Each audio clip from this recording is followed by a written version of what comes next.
So this is a project where colleagues in SINTEF have been working very tight together with many industry partners on creating circular value chain within the aquaculture industry. Let me see now. Yes. So here are some pictures from news article this summer based on this project. And what they say is that we have succeeded to recycle plastic from the aquaculture industry. The key for success is close collaboration. And the guy to the left, in yellow jacket there, he says that they have made large investment in the recycling facilities, which result in large quality improvement of recycled plastic, which is really an important topic when it comes to recycling of plastic. So before telling more about this project, I'll tell you a little bit about SINTEF. So we are a world-leading research institute. We are independent and non-profit, and we are one of the largest research institutes in Europe. We have 2,200 employees from 80 nationalities and more than 3,000 clients. And our vision is technology for a better society.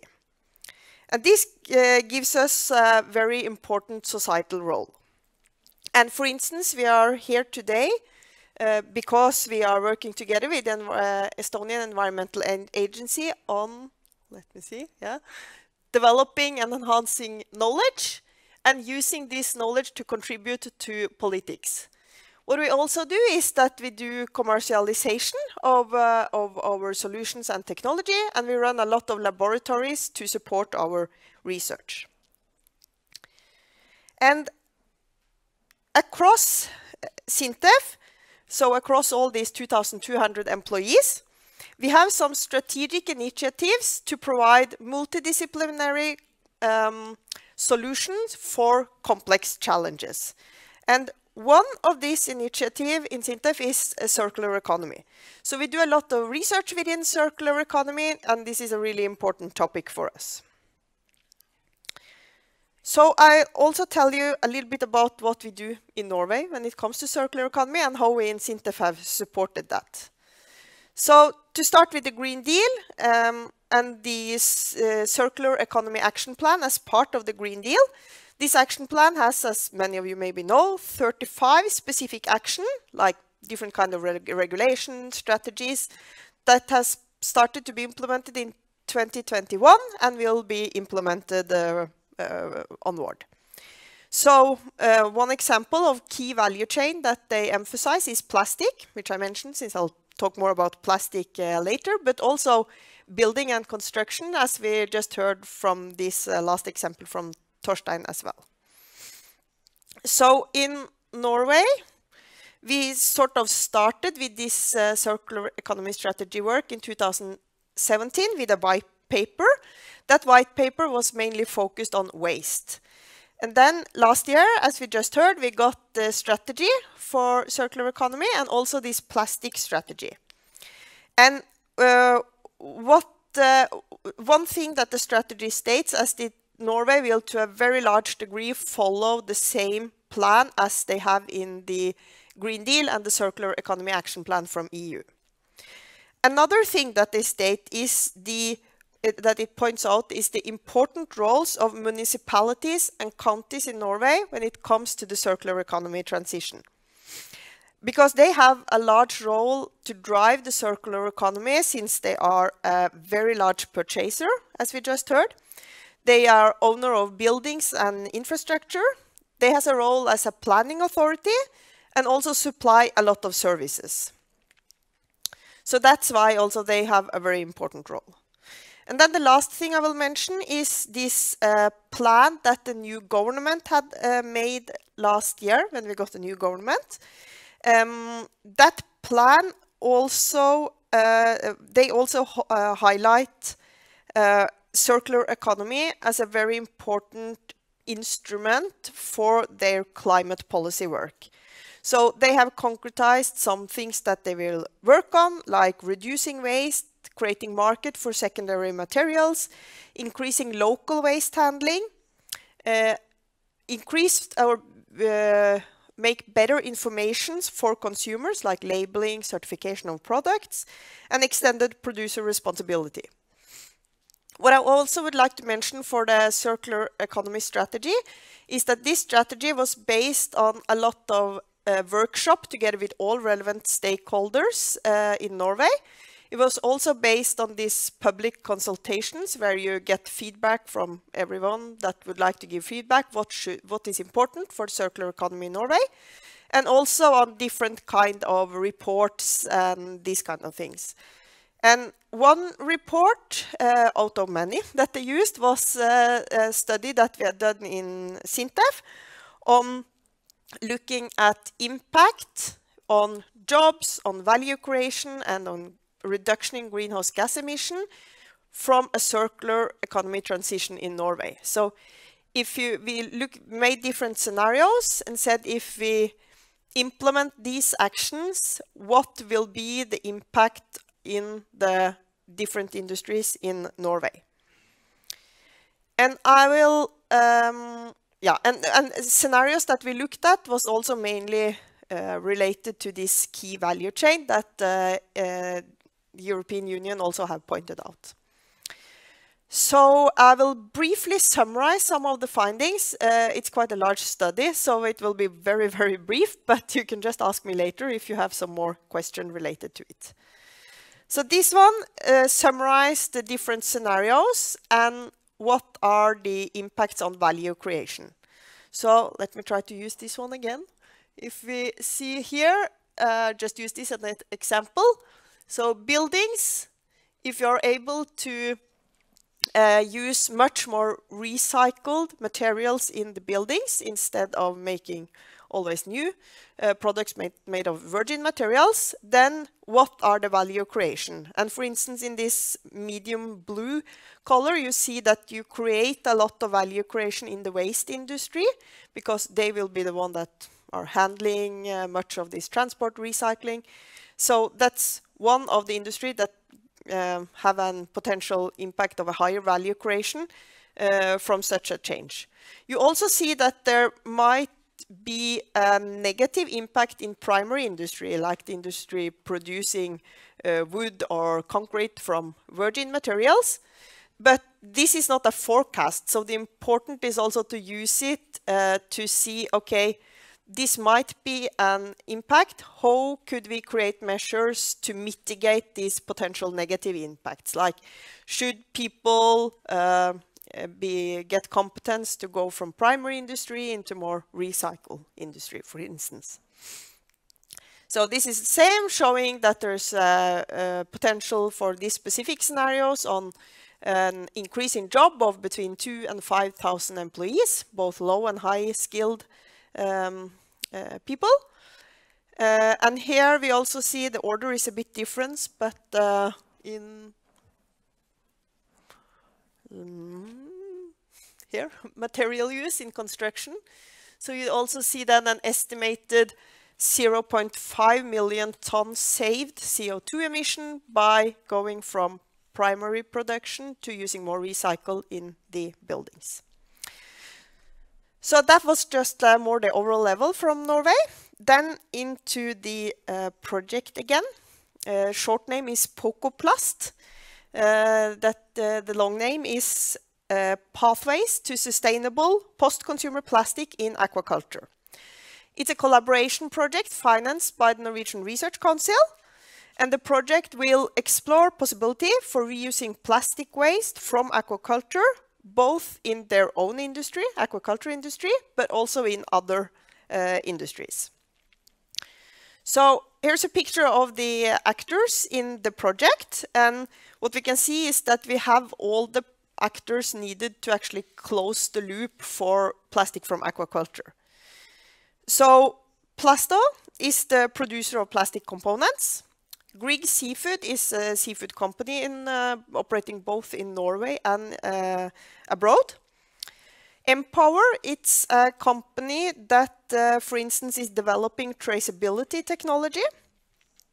Noprik is doing recycling, so they're making plastic granulates.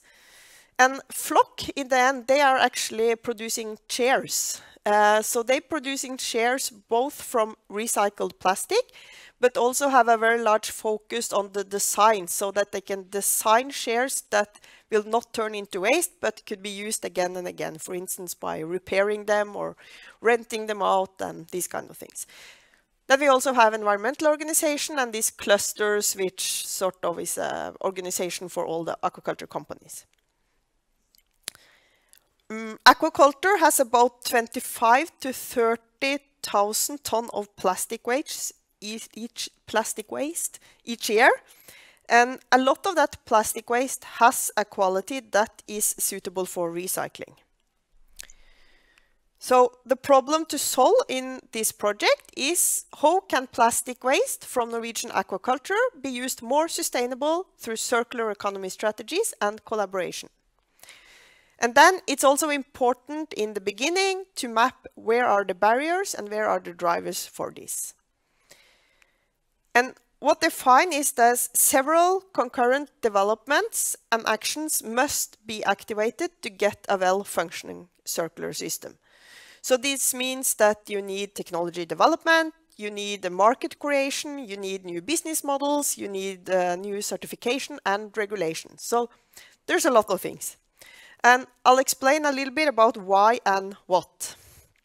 So one reason is that several development needs to take place in a quite complex system. Actually, this example is not that complex because it's only about plastic waste and it's not that many involved actors, but still it's very fast get very complex. So we have the main value chain in the middle with the recycling component, the suppliers and the fish farmers. But then you have also, for instance, all these different waste and recycling companies doing both recycling, but normal waste handling, landfill, and everything like that, transport. You also have other businesses that actually could use plastic granulates or also put plastic into the value chain that can go back to this one. You have regulators, you have ICT, traceability technology, so very fast, a very large and complex picture. We have then looked at the different actors in this system and some characteristics that we have found is, for instance, that the producer of equipment for aquaculture is typically quite small and quite specialized. They're producing ropes, nets, these walkways where you can walk around the fish farm. They are, as we also heard here, the small companies have some disadvantages, but what we have seen is that they also have some advantages because they are much more adaptive to change, so they can much faster change technology, try out new things, change business models. We also have these complete suppliers or full range suppliers, and there is only 2 large of these in Norway. And they are the connecting link between the specialized supplier and the fish farmer. And they influence to a very large degree what the supplier shall do and what they should produce. And then from fish farming, it's a lot of companies. It's smaller, it's larger, it's national, regional, and also multinational. Yes. Yeah, and one thing more, also like the regulators, environmental agency, for instance, they also have a very important role.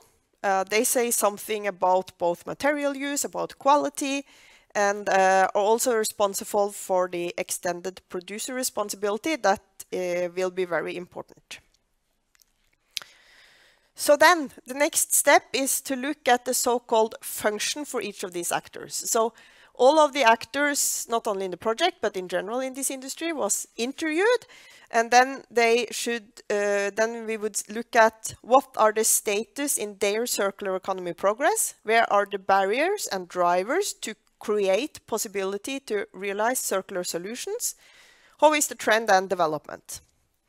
So entrepreneurial activity, that's typical about technology development. Knowledge, so how much and how deep knowledge do you have about circular economy. direction formation is different things that influence the development and progress. So that could be regulation, but also visions and ambitions. How mature is the market? Resource mobilization is about, do they have people and money to do it? And building legitimacy is about social accept for what they are doing. So this one shows an overview when they have interviewed all the actors. So orange, that's where there is still a lot to do. They have not come very fast. Yellow, they made some progress, and when it's green, then it's something, then they have really started doing something. So from this table, I have picked out just some examples that I will go through. So when it comes to the raw material producers, what we can see is that there is still low prices for virgin plastic. So to compete when you make something out of recycled plastic is really difficult. And also related to resources, because most of the supply is still fossil-based virgin plastic. When it comes to the sub-suppliers, their entrepreneurial activity, both when it comes to product and business models, are ongoing. For instance, they made these walkways around the fish farm out of 100% recycled plastic. They're making some circular ropes, and they also have created new collaboration models between different actors.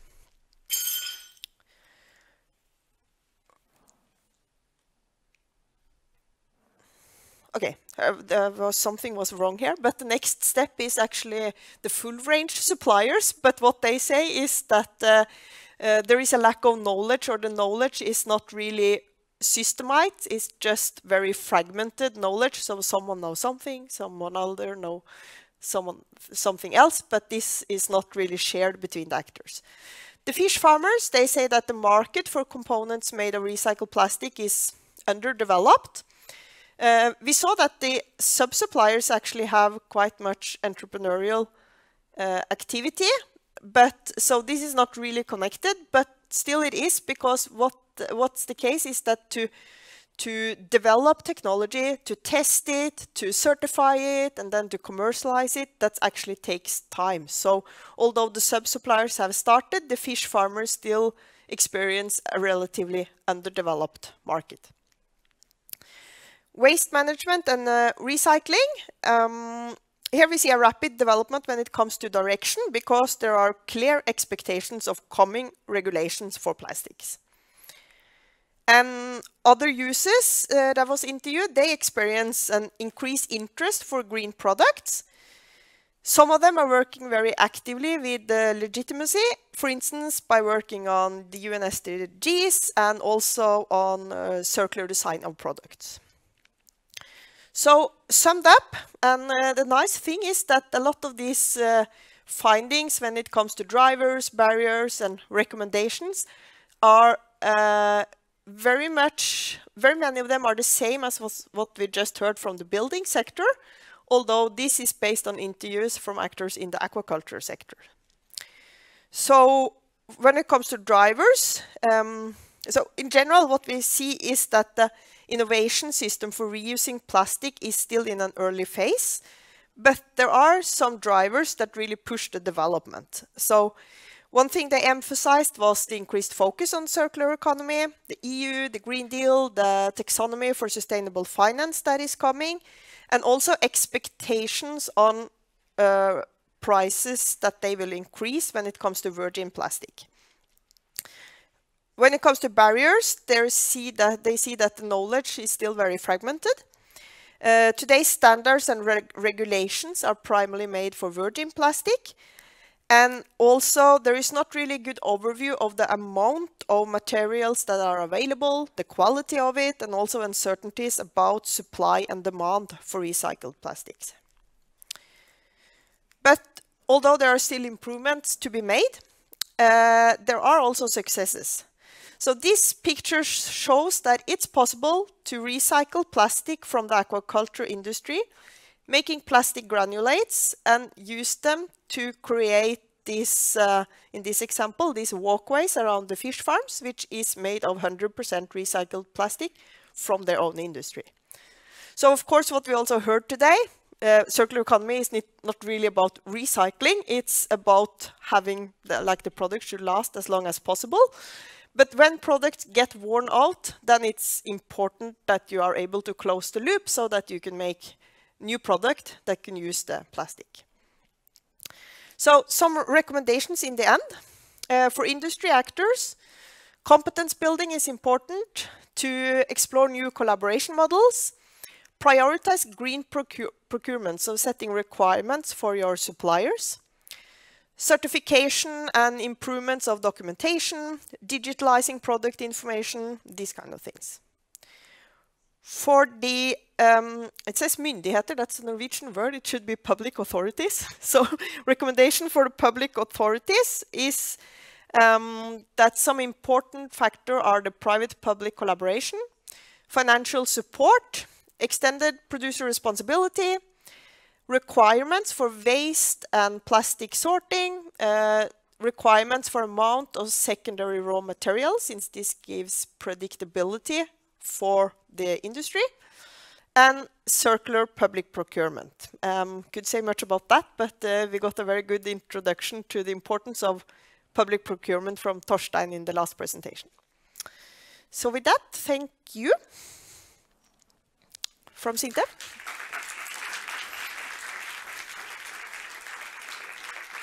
Yeah, thank you. So it's almost like a philosophical thing that in order to take the first step, you need to think the next 9 steps beforehand in order to really achieve the final 10th step. But there is one question.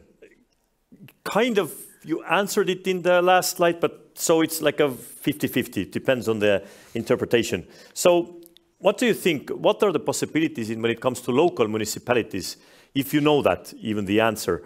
When it comes to local municipalities in Norway, how can they put their effort more into the circular economy when it comes to municipalities? Not like countries, not state level, but municipality level. What in Norway, by law, you can kind of influence? Yeah, so I guess there's something by law and something not by law.